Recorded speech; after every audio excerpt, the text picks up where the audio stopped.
Hi అండి. నేను మీ కవిత వీరన్న. మీరు చూస్తుంది కవిత బ్లాగ్స్. చలికాలం హడావిడి అంతా ఇంత లేదండి. అది ఎక్కడుందో లేదో కానీ మా ఇంట్లో అయితే కొడుతుంది. నిద్రలకెళ్ళి ఈ చలికి లేవబుద్ధి కాక ఓ అరగంట సేపు లేట్గా లేసినందుకు పనులు ఎక్కడి అక్కడ ఉండిపోయాయండి.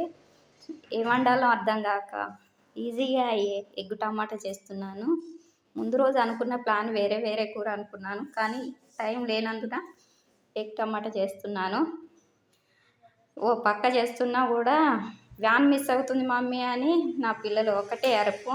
కూర చేసుకుంటా ఓ పక్క వాళ్ళకు వాటరు జుట్లు వేస్తూ టైంను మేనేజ్ చేశానండి. అటో ఇటో కూర దగ్గర పడడానికి వచ్చింది. టైంకి అయితే అందిస్తానన్న నమ్మకం అయితే ఉందండి.